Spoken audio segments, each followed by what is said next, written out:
Hello everyone, welcome to my class. Students, आज हम पढ़ने वाले हैं मापन और मूल्यांकन की जो इम्पोर्टेंट डेफिनेशंस हैं, परिभाषाएं हैं, उन्हें। हम अपनी पिछली क्लास में लास्ट वीडियो में आपने मेरे साथ पढ़ा था concept of measurement and evaluation, मापन और मूल्यांकन की अवधारणा। हमने उसमें जाना था कि मापन और मूल्यांकन किस तरह से एक दूसरे से अलग अलग हैं। वैसे तो हम विस्तार से मापन और मूल्यांकन में अंतर करने वाले हैं, लेकिन वो अंतर हम कब पढ़ेंगे? जब हम मापन और मूल्यांकन से संबंधित संपूर्ण जानकारी ले चुके होंगे। अभी तो हमने सिर्फ और सिर्फ अपना हमारे लास्ट वीडियो में पिछली क्लास में इसका अर्थ समझा है कि मापन में क्या किया जाता है और मूल्यांकन में क्या किया जाता है। तो केवल इतने से हम मापन और मूल्यांकन को विस्तार पूर्वक जितना हमें जानना आवश्यक है वो इसमें नहीं आता है।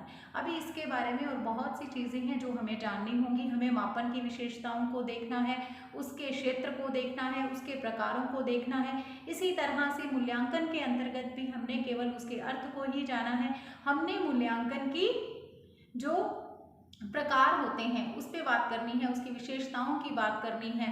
तो मूल्यांकन के बारे में, मापन के बारे में अभी बहुत कुछ जानना शेष है, जो हम स्टेप बाय स्टेप अर्थात हर एक क्लास में, एक एक क्लास जैसे हमारी आगे बढ़ती जाएगी, प्रत्येक जो भी वीडियो आएगी वो एक नया कुछ लेकर के आएगी आपके सामने।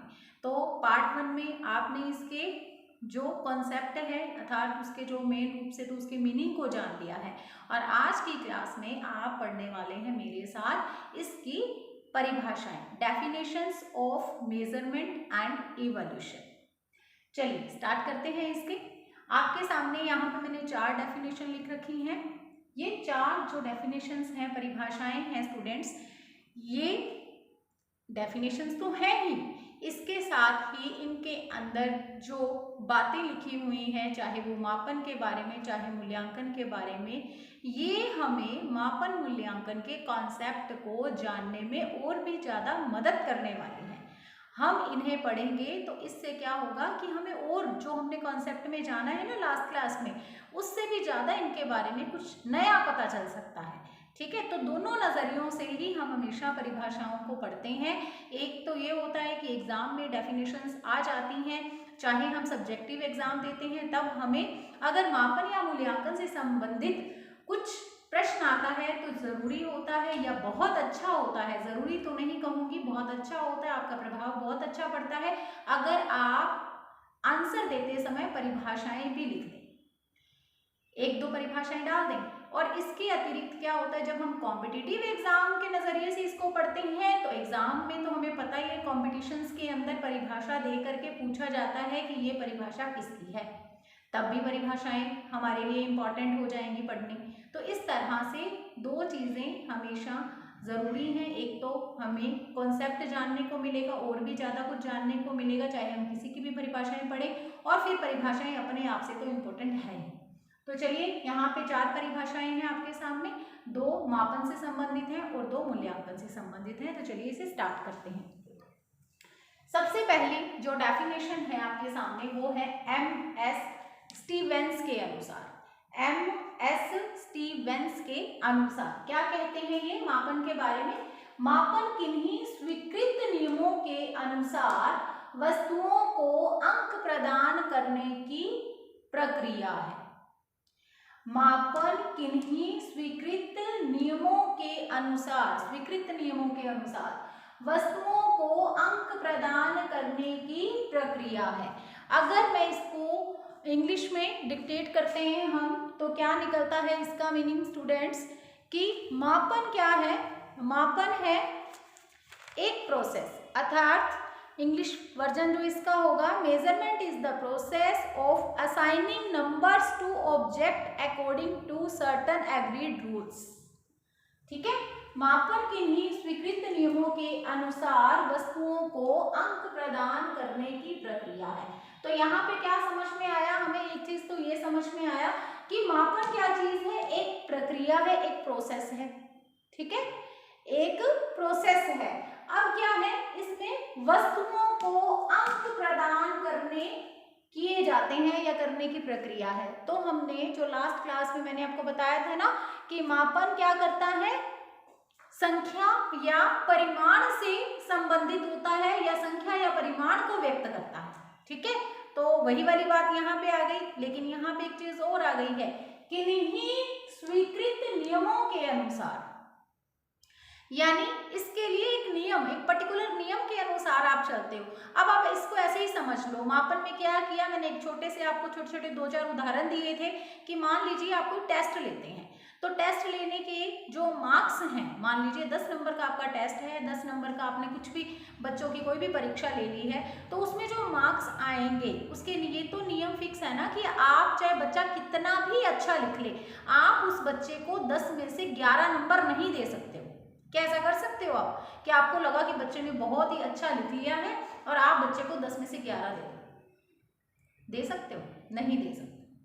आप क्या करोगे, ज्यादा से ज्यादा चाहे कितना ही अच्छा आपको मिल गया हो, आपका पढ़ाया हुआ जो है उससे भी अच्छा बच्चे ने लिख दिया मान लीजिए टेस्ट में प्रश्न का उत्तर, तब आप क्या करेंगे, तब आप उसको 10 में से 10 दे देंगे, 10 में से 11 तो नहीं दे सकते है ना। तो एक नियम होते हैं, यानी ये अंक प्रदान करने के भी कुछ स्वीकृत नियम है। इन नियमों में बंद करके ही आप किसी भी वस्तु को अंक दे पाओगे।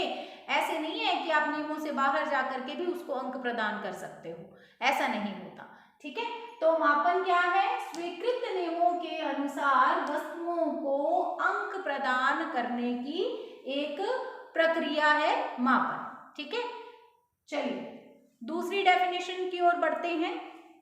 रेमर्स, गेज, रूमेल के अनुसार, ये 3 नाम है, ये 3 लोग हैं, इनके अनुसार ये डेफिनेशन दी गई है। रेमर्स, गेज, रूमेल के अनुसार मापन से तात्पर्य ऐसे निरीक्षणों से है जिन्हें परिमाणात्मक रूप में अभिव्यक्त किया जा सकता हो और जिनसे कितना कुछ इस प्रश्न का उत्तर प्राप्त हो। यह भी मापन की परिभाषा है। ये तीनों क्या कह रहे हैं मापन के बारे में, रेमर्स, गेज एवं रूमेल, ये क्या कह रहे हैं, ये कहते हैं मापन से तात्पर्य ऐसे निरीक्षणों से है। निरीक्षण मतलब निरीक्षक होते हैं ना हम, इन्विजिलेटर। आपकी परीक्षा में जब हम आपकी रूम में हमारी ड्यूटी लगती है तो हम क्या होते हैं, इन्विजिलेटर होते हैं, है ना। तो ये क्या कह रहे हैं कि मापन क्या है, निरीक्षण है। निरीक्षण का मतलब क्या होता है, निरीक्षण का मतलब क्या होता है स्टूडेंट्स, आप देखिए, अब वही निरीक्षक के द्वारा ही मैं आपको बताना चाहूंगी, समझाना चाहूंगी।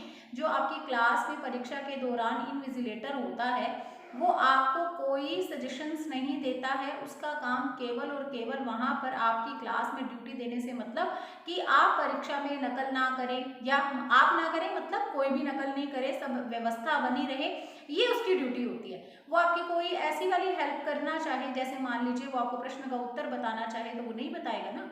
तो निरीक्षण का मतलब होता है जिसमें कि सुझाव नहीं होते, ठीक है, या फिर हम ये कह सकते हैं जिसमें कि कोई सलाह नहीं होती कि आपने ये गलतियां की हैं और ये की हैं, कुछ बताया नहीं जाता, कोई कमियां या कोई अच्छी बातें नहीं बताई जाती हैं, बस उस चीज को देखा जाता है, देख करके निर्णय लिया जाता है, उसको हम निरीक्षण बोलते हैं। जिस तरह से एक निरीक्षण होता है और एक पर्यवेक्षण होता है, पर्यवेक्षक और निरीक्षक ये दोनों भी अलग अलग होते हैं। पर्यवेक्षक क्या करता है, ऑब्जर्वर क्या करता है, पहले ऑब्जर्व करता है और उसके बाद जजमेंट देता है, यानी कि जो अच्छी चीजें हैं उस काम में, उस वस्तु में वो बताता है, जो बुरी है वो बताता है, सुझाव देता है, यानी कि जो पर्यवेक्षक होता है। लेकिन निरीक्षक कोई भी सुझाव नहीं देता है, उसका काम केवल मात्र निरीक्षण करना है। ठीक है, ये आपको पता होना चाहिए कि इन्विजिलेटर और ऑब्जर्वर में क्या अंतर होता है। अब इसका उदाहरण मैं आपको दे देती हूँ कि माइक्रो टीचिंग जब आप लोगों की होती है तो आप वहाँ पे जो अपना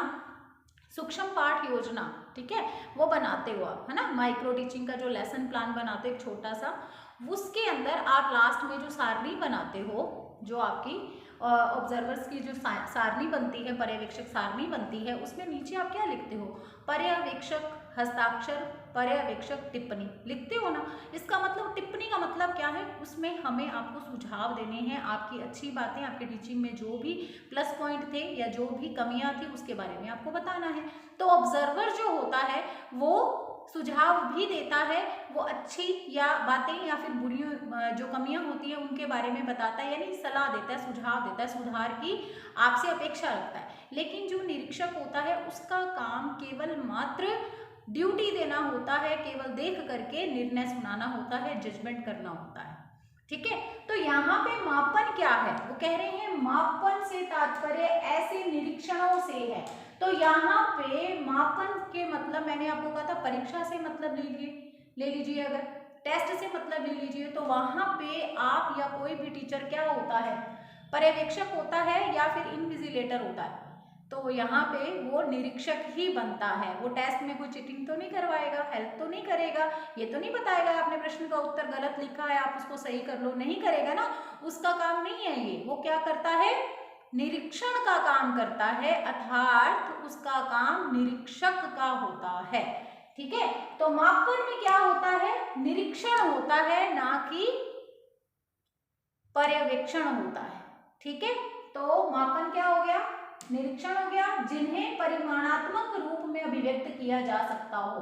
परिमाणात्मक, अगर हम हिंदी में परिमाण मतलब परिमाण शब्द का अर्थ देखते हैं तो परिमाण का अर्थ क्या होता है, माप तोल। ठीक है, कल भी मैंने आपको लास्ट वीडियो जो थी उसमें बताया था, जैसे मैंने आपको विशेषण के प्रकारों का उदाहरण देकर के बताया था कि एक विशेषण होता है गुणवाचक विशेषण और दूसरे होते हैं परिमाणवाचक या संख्यावाचक विशेषण। तो परिमाण का मतलब क्या था, मापतोल की बात होना। तो बताइए क्या मापतोल में संख्या का प्रयोग नहीं होता है, अंकों का प्रयोग नहीं होता है? तो आपका उत्तर आएगा कि जो होता है ना। तो वही बात यहाँ पे भी है।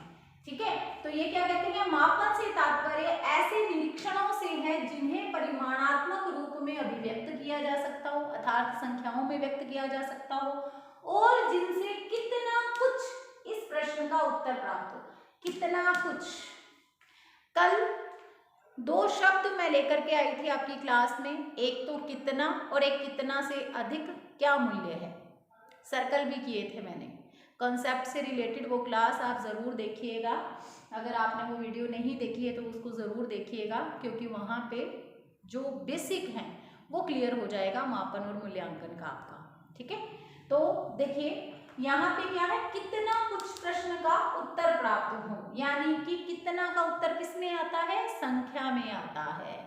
ठीक है, कितना कुछ प्रश्न का उत्तर प्राप्त हो जाए, ऐसी होती है मापन की प्रक्रिया। तो मापन से तात्पर्य ऐसे निरीक्षणों से है जिन्हें परिमाणात्मक रूप में अभिव्यक्त किया जा सकता हो, अर्थात संख्याओं में अभिव्यक्त किया जा सकता हो, और जिनसे कितना कुछ इस प्रश्न का उत्तर प्राप्त हो। तो कितना कुछ का उत्तर भी संख्या में ही आएगा, अंकों में नहीं आएगा। इस तरह से सीधी सी बात क्या आई यहाँ पे कि इसमें मापन के दौरान एक तो निरीक्षण किया जाएगा, ना कि पर्यवेक्षण किया जाएगा, और दूसरा कि इसमें जो रिजल्ट्स आएंगे या फिर जो अभिव्यक्ति होगी वो अंकों या संख्याओं में होगी। ठीक है, चलिए अब देखिए मूल्यांकन से संबंधित परिभाषाएं हैं, आगे वाली ये दो परिभाषाएं आपकी, तीसरी और चौथी परिभाषा मूल्यांकन से संबंधित है। इसमें सबसे पहले है रैल्फ टायलर के अनुसार। रैल्फ टायलर के अनुसार मूल्यांकन एक ऐसी प्रक्रिया है जो शैक्षिक उद्देश्यों की प्राप्ति की सीमा निर्धारित करती है, जो शैक्षिक उद्देश्यों की प्राप्ति की सीमा निर्धारित करती है। ठीक है, मूल्यांकन को भी एक प्रक्रिया कहा गया है। तो एक चीज तो ये निकल करके आई, ये पता चला इन डेफिनेशन से हमें कि मापन की भी प्रक्रिया है, मापन भी एक प्रक्रिया है और मूल्यांकन भी एक प्रक्रिया है। यानी एक ऐसे नहीं कह सकते केवल एक तत्व है इसमें, नहीं, ये पूरी प्रोसेस है। ठीक है, मापन की भी प्रोसेस होती है, यानी मापन भी एक प्रक्रिया है और मूल्यांकन भी एक प्रक्रिया है। तो ये चीजें भी क्लियर हो गई। अब मूल्यांकन में क्या है, ये शैक्षिक उद्देश्यों की प्राप्ति की सीमा निर्धारित करती है। जो मूल्यांकन है वो एक ऐसी प्रक्रिया है जो कि क्या करेगी, शैक्षिक उद्देश्यों की प्राप्ति की सीमा निर्धारित करती है। अब देखिए, अगर मैं वैसे ही आपसे मूल्यांकन की बात करूं या मूल्यांकन के बारे में बताना चाहूं स्टूडेंट्स, तो डॉक्टर ब्लूम है, उन्होंने शिक्षा व्यवस्था को त्रिध्रुवीय प्रक्रिया कहा है। ठीक है, डॉक्टर ब्लूम ने शिक्षा व्यवस्था को त्रिध्रुवीय प्रक्रिया कहा है। यहाँ पे मैं आपको थोड़ा सा इसके बारे में समझा देती हूँ।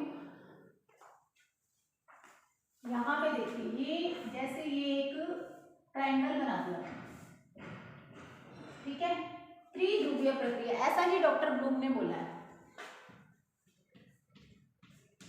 डॉक्टर ब्लूम,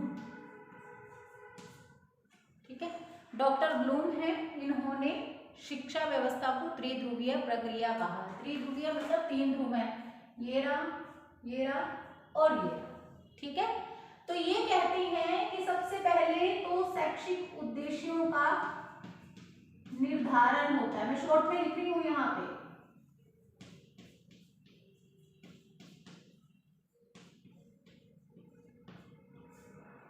देखो हाथ भी नहीं जा रहा है मेरा। शैक्षिक उद्देश्यों का निर्धारण होता है, फिर उसके बाद होते हैं शिक्षण, अधिगम,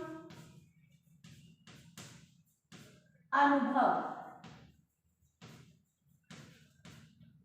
और यहां पे है मूल्यांकन,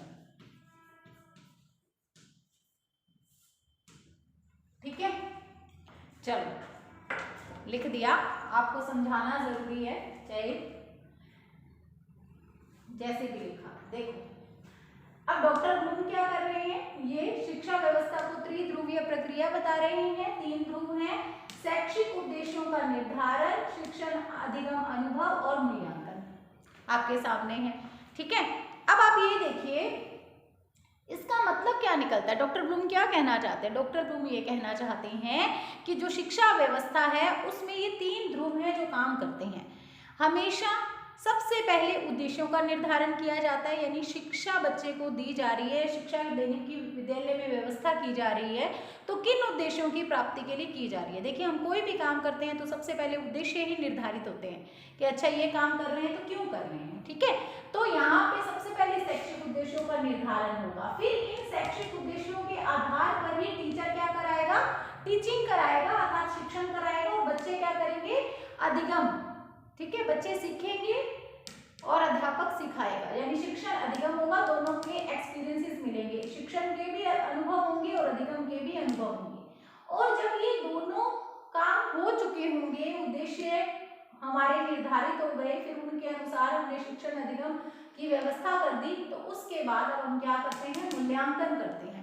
मूल्यांकन में हमें क्या पता चल जाएगा, हमें पता चल जाएगा कि इन शैक्षिक उद्देश्यों की प्राप्ति करने के लिए हमने जो यहाँ पे ये जो व्यवस्था की थी, तो उसके आधार पर हमारे कितने शैक्षिक उद्देश्य हमने पूर्ण कर लिए हैं या फिर हमने प्राप्त कर लिए हैं, या उनकी सीमा क्या है प्राप्ति की, ये निर्धारित हो जाएगा मूल्यांकन के द्वारा। इसीलिए डॉक्टर ब्लूम ने मूल्यांकन को त्रिध्रुवीय प्रक्रिया में एक ध्रुव बताया है, अर्थात ये क्या हुआ, ये शिक्षा व्यवस्था का एक अनिवार्य अंग हो गया ना। फिर मूल्यांकन करना जरूरी है, अगर मूल्यांकन ही नहीं करेंगे तो हमें कैसे पता चलेगा कि शैक्षिक उद्देश्यों की प्राप्ति किस सीमा तक हुई है, ताकि अगर नहीं हुई है तो हम क्या करें अपनी शिक्षा व्यवस्था में, यानी यहाँ पे कुछ सुधार लाने की जरूरत है, चाहे वो विधियों में सुधार लाना है, चाहे टेक्निकल जो इंस्ट्रूमेंट होते हैं उनको इंक्लूड करना है, तो वो कर सकते हैं। और अगर रिजल्ट्स बहुत अच्छे आ रहे हैं, शैक्षिक उद्देश्यों की प्राप्ति हो रही है, तो इसका मतलब यहाँ पे व्यवस्था बहुत अच्छी चल रही है, इसमें कुछ भी चेंज लाने की जरूरत नहीं। तो इस तरह से ये बहुत ही इंपॉर्टेंट है जो मूल्यांकन की प्रक्रिया है। अब मैंने वहां पे ये बता दिया ना आपको, अब मुझे नहीं लगता कि ये वाली परिभाषा आपको समझ नहीं आई होगी, अब आपको बहुत अच्छे से समझ में आ गई होगी। तो मूल्यांकन एक ऐसी प्रक्रिया है जो शैक्षिक उद्देश्यों की प्राप्ति की सीमा निर्धारित करती है, ठीक है। चलिए अब हमारी जो चौथी परिभाषा है, फोर्थ डेफिनेशन है, वो है टारगर्सन तथा एडम्स के अनुसार। टारगर्सन तथा एडम्स क्या कहते हैं मूल्यांकन के बारे में। मूल्यांकन का अर्थ है किसी वस्तु या प्रक्रिया का मूल्य निश्चित करना, ठीक है। मूल्यांकन, मूल्य धन अंकन, यही है ना। अगर इस शब्द की मैं बात करूं आपसे तो मूल्यांकन, मूल्य धन अंकन, अर्थात क्या है मूल्यांकन करना, मतलब किसी वस्तु या प्रक्रिया का मूल्य निश्चित कर देना, यानी कि उसकी इंपॉर्टेंस के बारे में पता करना। इस प्रकार शैक्षिक मूल्यांकन से तात्पर्य है शिक्षण प्रक्रिया तथा सीखने की प्रक्रियाओं से उत्पन्न अनुभवों की उपयोगिता के विषय में निर्णय देना, ठीक है। ये है टारगर्सन तथा एडम्स के अनुसार दी गई परिभाषा। अब इसको थोड़ा सा विस्तार से जानने की कोशिश कर लेते हैं। मूल्यांकन अर्थ का अर्थ है किसी वस्तु या प्रक्रिया का मूल्य निश्चित करना। ठीक है स्टूडेंट्स, कल मैंने आपको जो हमारी जो लास्ट वीडियो थी उसमें मैंने आपको बताया था कि कितना का उत्तर तो मापन देता है, ठीक है, और कितना से अलग क्या मूल्य है इसका जवाब इस प्रश्न का कौन देता है, मूल्यांकन देता है, मैंने बताया था आपको। तो यहाँ पे भी तो वही बात हुई है, ध्यान से देखोगे तो किसी वस्तु या प्रक्रिया का मूल्य निश्चित करना। फिर मैंने आपको एक उदाहरण दिया था कि अगर आप क्लास में टेस्ट लेते हैं तो व्यक्तिगत रूप से प्रत्येक बच्चा जो नंबर गेन करता है, जो मार्क्स गेन करता है, जो अंक प्राप्त करता है, वो तो किस में आएंगे, वो तो आएंगे मापन में। और जब आप फर्स्ट सेकंड थर्ड निकालते हो, आपके क्लास में 20 बच्चे हैं, 25 हैं, 30 हैं, 40 हैं, 50 हैं, जितने भी बच्चे हैं उनमें से आप फर्स्ट सेकंड निकालते हो, जबकि आपस में क्या कर रहे हो, आप उनकी तुलना कर रहे हो, तो इसका मतलब क्या है कि आप उनका एक ये कह सकते हो स्थान निर्धारित कर रहे हो, है ना, स्थान निर्धारित कर रहे हो। तो स्थान उनका निर्धारित करना अर्थात वो कौन सी स्थान पर स्टैंड करते हैं इसके बारे में पता लगाना, क्या उनका मूल्य निश्चित करना नहीं हुआ कि क्लास में उनका क्या मूल्य है, क्लास में उनका क्या स्थान है, क्लास में उनके द्वारा जो नंबर प्राप्त किए गए हैं, जो उनके प्राप्तांक हैं, वो हाईएस्ट हैं या लोएस्ट हैं या एवरेज हैं। तो ये पता लगाना किसका काम है, यही तो मूल्यांकन का काम है। ठीक है, तो जब हम क्लास में किसी बच्चे का स्थान निर्धारित कर रहे हैं, अर्थात 40 बच्चों की क्लास में हम ये देख रहे हैं कि उस बच्चे ने जो नंबर लिए हैं, जो प्राप्तांक हासिल किए हैं, अब वहाँ पे वो प्राप्तांक उसको क्लास में कहाँ पे स्टैंड करवा रहे हैं, अर्थात उस बच्चे का या उस बच्चे के द्वारा जो नंबर प्राप्त किए गए हैं उनका हम मूल्य निश्चित या स्थान निश्चित कर रहे हैं क्लास में।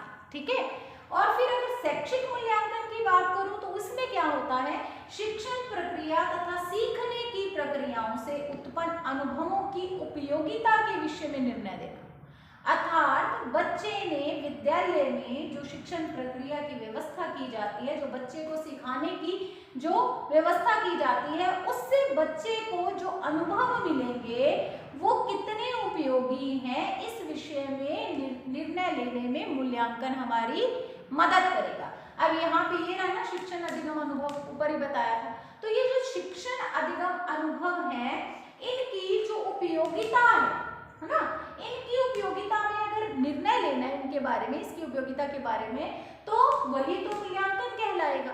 क्योंकि शैक्षिक उद्देश्यों की पहले निर्धारण किया गया, फिर इनके आधार पर जैसे ये निर्धारित किए गए हैं, इन शैक्षिक उद्देश्यों के आधार पर शिक्षण अधिगम अनुभव की व्यवस्था कर दी हमने। ठीक है, बच्चे को सिखाने की व्यवस्था कर दी, शिक्षक ने शिक्षण कराना है, बच्चे ने अधिगम कराना है, ऐसी व्यवस्था कर दी शिक्षण अधिगम की। अब ये कितने उपयोगी रहे, इनकी उपयोगिता कैसे सिद्ध होगी, इनकी उपयोगिता के बारे में निर्णय कैसे लिया जाएगा, जब ये मूल्यांकन होगा तभी तो यहाँ पे पता चलेगा कि ये व्यवस्था सही तरीके से की गई थी या इसमें कोई सुधार लाने की जरूरत है। ठीक है, तो यहाँ पे ना ये जो मूल्यांकन है वो क्या करेगा, इन दोनों को चेक करेगा। ठीक है, इसकी प्राप्ति की सीमा चेक करेगा और अगर इनमें सुधार लाने की जरूरत है या फिर ये बिल्कुल सही है, इसके बारे में निर्णय देगा।